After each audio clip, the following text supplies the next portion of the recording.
मौन रहने की शक्ति का एहसास करवाने वाली है। दोस्तों, यह एक सच्ची कहानी है। जापान में एक बहुत ही प्रसिद्ध बौद्ध भिक्षु हुए, उनका नाम रिझाई था। रिझाई जंगल में अकेले रहते थे। दुनिया के शोर शराबों से दूर रिझाई जंगल में एकांत में रहना पसंद करते थे। रिझाई एक बहुत ही बड़े ध्यानी और प्रबुद्ध व्यक्ति थे और इसलिए वह पूरे जापान में बहुत ही प्रसिद्ध थे। एक दिन एक राजकुमार रिझाई के पास आया और बोला, प्रिय भिक्षुक, मैं हमेशा थका हुआ, निराश और परेशान महसूस करता हूँ। मेरा मन बहुत ही अशांत रहता है। हालांकि मेरे पास सब कुछ है, दौलत, शोहरत, सुख सुविधाएं जो हर व्यक्ति चाहता है या पाने की इच्छा करता है, वह सभी मेरे पास हैं, लेकिन फिर भी मेरे अंदर इतनी अशांति और चिंता क्यों है? रिझाई ने कहा, इस प्रश्न का उत्तर तुम जानते हो और तुमने कभी इसकी तलाश नहीं की। रिझाई आगे कहते हैं कि मैं एक प्रयोग करना चाहता हूँ, क्या तुम करना चाहोगे?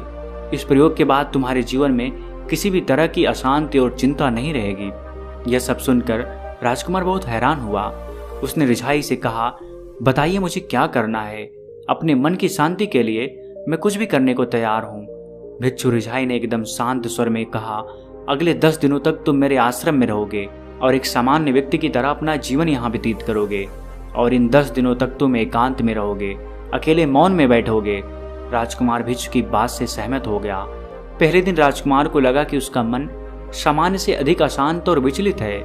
उसके मन में तरह तरह के प्रश्न उठ रहे थे और वह आम लोगों की तरह जीवन जीने में असहज महसूस कर रहा था। उसके अंदर से बोलने की प्रबल इच्छा हो रही थी, लेकिन वह मौन रहा। उसके मुंह से कुछ नहीं निकला, एक शब्द भी नहीं। बस वह चुपचाप बैठा रहा। लेकिन रात होते होते उसे अंदर ही अंदर शांति का अनुभव होने लगा था। उसके लिए यह अनुभव बड़ा ही अजीब था।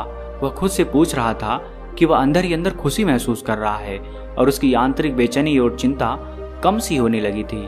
अगले दिन राजकुमार एकांत में चुपचाप बैठा प्रकृति को निहार रहा था। पौधों को, फूलों को, आकाश में उड़ रहे पक्षियों को वह अपने जीवन में पहली बार महसूस कर रहा था कि उसके आसपास की प्रकृति कितनी अद्भुत और सुंदर है। वह दिन भर प्रकृति की सुंदरता को देखता रहता और उसकी शांति को महसूस करता रहता। इस तरह से एक हफ्ता बीत गया और अब तक उसके मन की सारी बेचैनियां, सारी हलचल, सारी उथल पुथल और सारा तनाव एकदम से गायब हो गया था। 8वें दिन की सुबह राजकुमार फिर से एकांत में बैठ गया और कुछ ही मिनटों में उसकी आंखें अपने आप बंद हो गईं और वह गहरे ध्यान में चला गया। वह पूरे दिन वहीं आंखें बंद किए बैठा रहा और गहरे ध्यान में डूबता चला गया। ना कोई शब्द, ना कोई चिंता। राजकुमार भीतर से असीम शांति और आनंद से भर गया था।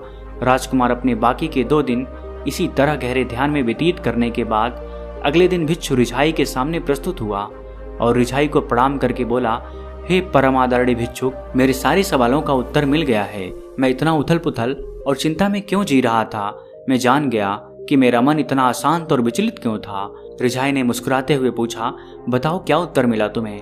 तो राजकुमार ने कहा, मैं आवश्यकता से अधिक बातें किया करता था। मैं किसी पर भी अपनी शब्द और ऊर्जा को व्यर्थ कर देता था। मैं दिन भर अपने लोगों से फालतू की बातें किया करता रहता और फिर उन्हीं के बारे में अकेले में सोचता रहता और ज्यादातर समय नकारात्मक सोचता ही रहता। इस तरह मैं अपना समय बर्बाद कर रहा था।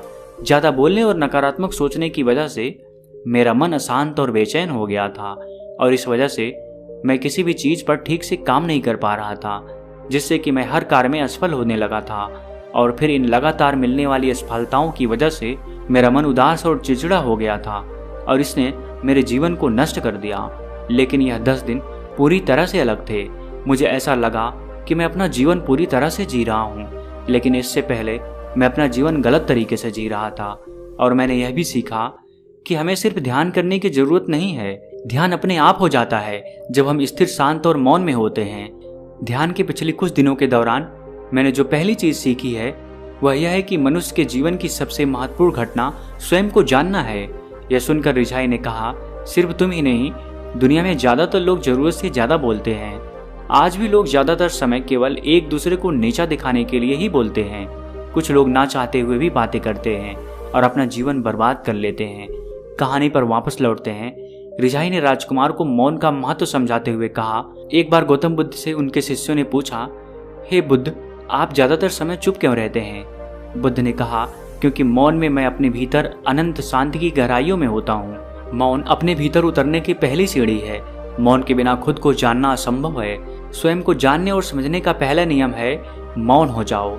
उतना ही बोलो जितना अत्यंत आवश्यक हो। जिसके बिना चल जाता हो उसे छोड़ दो, उसे मत बोलो। और तुम अचानक पाओगे आप जो भी बोलते थे वे सब काफी फालतू के शब्द बोलते थे। उनके बिना भी आपका काम चल सकता था। दुनिया के सबसे ज्यादा झगड़े ज्यादा बोलने की वजह से ही पैदा होते हैं। संत कबीर का एक दोहा है, ऐसी वाणी बोलिए मन का आपा खोए, और उनको शीतल करे आपों शीतल होए। मतलब हर इंसान को ऐसी भाषा बोलनी चाहिए जो न सिर्फ सुनने वालों को आनंदित करे बल्कि उससे खुद के मन को भी खुशी का अनुभव हो। मीठा बोलने से ही व्यक्ति एक दूसरे के प्रति प्यार और आदर का भाव रखता है। कम बात करना और अधिक सुनना दूसरों के विचारों से सहमत होने जितना मुश्किल होता है। हो सकता है कि आपको किसी के विचार या बातें सही न लगें, लेकिन सुनते वक्त आपको अपने विचारों को किनारे रखकर उसकी बातों को ध्यान से सुनना चाहिए। जब आप इस प्रकार से किसी की बात को सुनते हैं तो आप बातों के दूसरे पहलुओं को देख पाते हैं, जिससे आप दूसरों की भावनाओं को आसानी से समझ सकते हैं।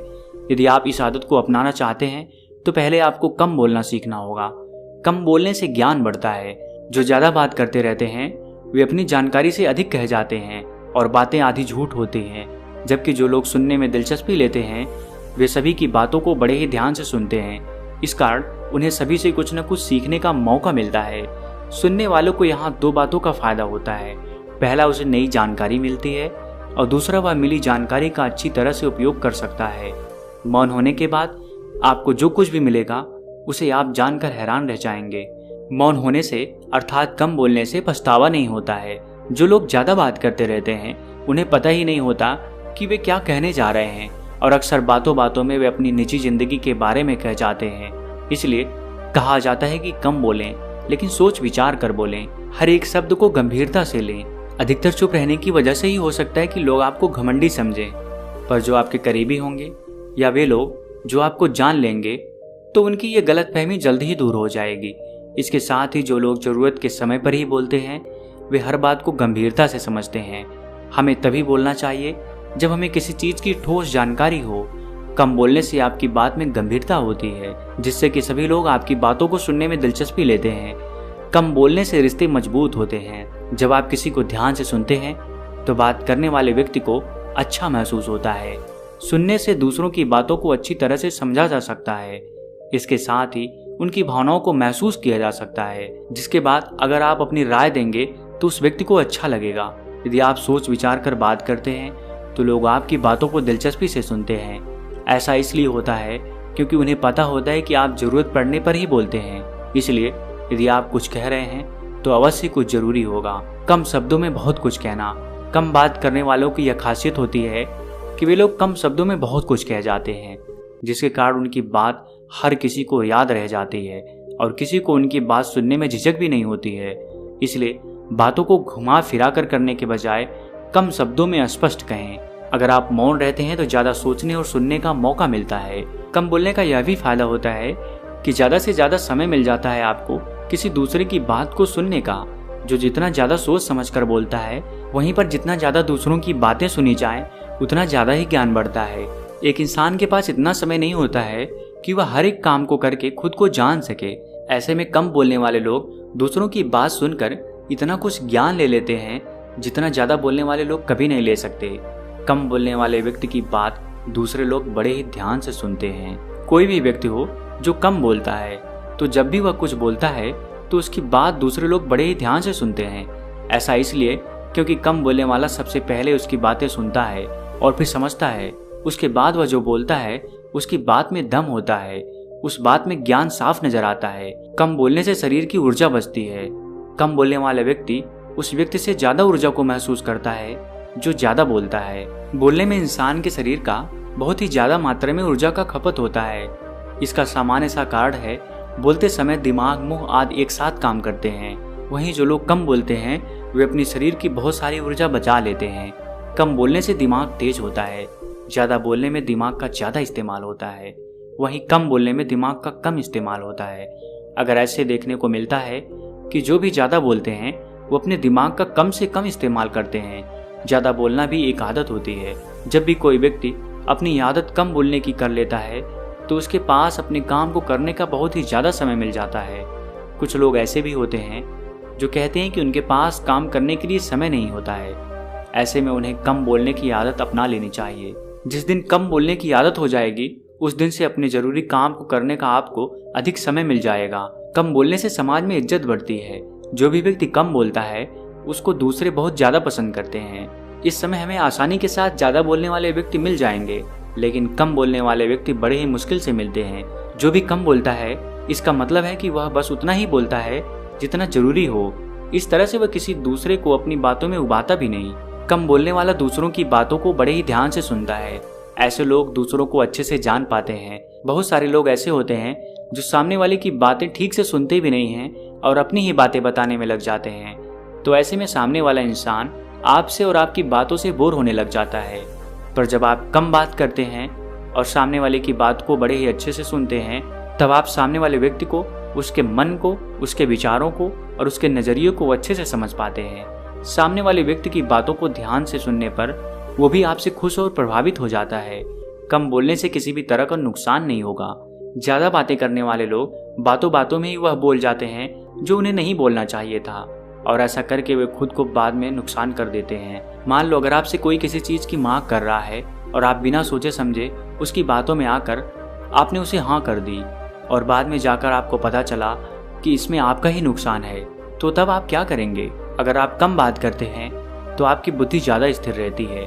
कुछ भी बोलने से पहले आप ज़्यादा सावधान रहते हैं और कोई भी फैसला आप सोच समझ कर ही लेते हैं। इससे आप किसी भी तरह का नुकसान होने से बच जाएंगे। दोस्तों, मुझे उम्मीद है इस वीडियो से आपको बहुत कुछ सीखने को मिला होगा, और अगर आप नए हैं तो हमसे जुड़ने के लिए चैनल को सब्सक्राइब करना मत भूलिएगा। मिलते हैं अगली वीडियो में कुछ नए विचारों के साथ। तब तक के लिए आपका बहुत बहुत धन्यवाद।